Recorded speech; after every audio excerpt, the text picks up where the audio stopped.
Ay, ma'am, mali ho ang napirmahan ninyo. Ay, oo nga. I'm sorry. Print ka na lang ulit. Okay po.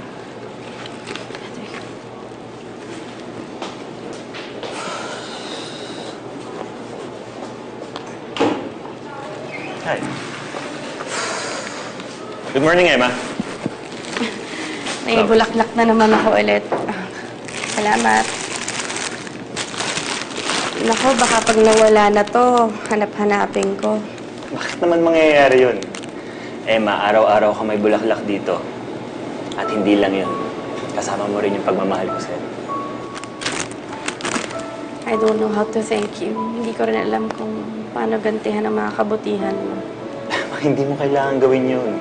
Hindi naman ako humihingi ng kahit anong kapalit, di ba? O basta, mag-prepare ka na lang for tonight. Anong meron? Surprise!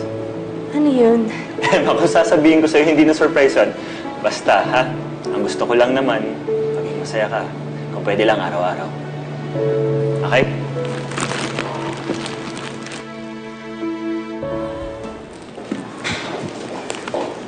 Emma, ito yung wedding invitation niya sa kasal ni Kuya. Ako pumili ng design niya. Ang ganda, no? Huy, Emma. Ay, anong sabi mo? Sabi ko na nga ba, hindi ka nakikinig eh. Ano ba problema mo? Ba't parang kanina ka patulala dyan? Wala naman. Ay, nako. Sa akin ka pa ng sinungaling. Bes, anong problema mo? Sabihin mo na. Ay, magkikita pala kami ni Angelo. Mauna na ako, ha?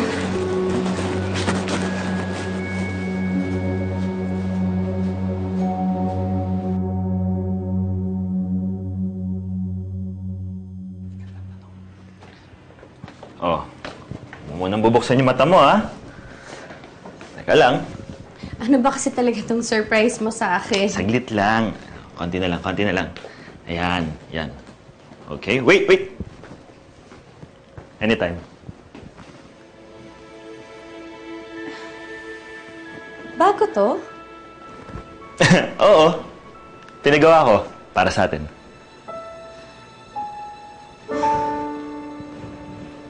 Emma, ikakasal na tayo.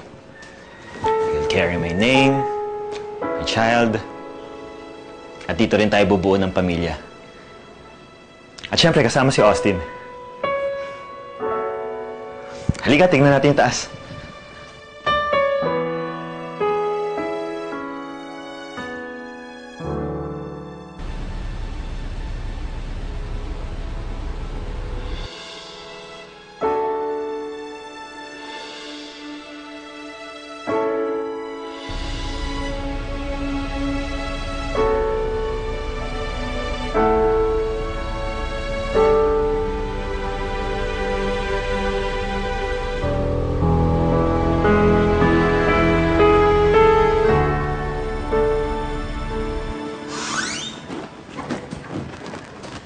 Ito nga pala yung magiging kwarto ng mga magiging anak natin.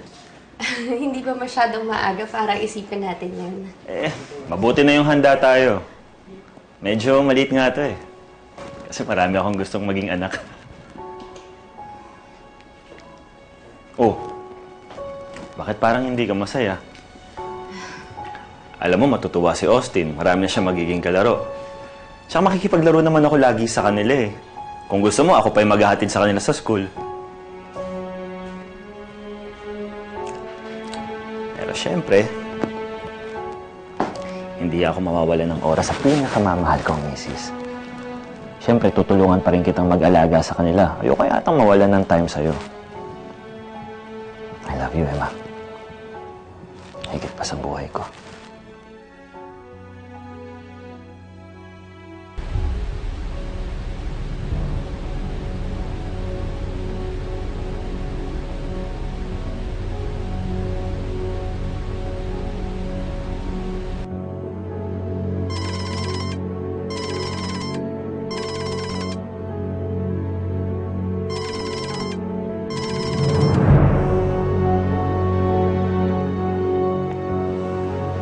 Hindi mo sagutin. Baka may tatanong lang tungkol kay Austin. Okay lang. Hindi na naman siya importante.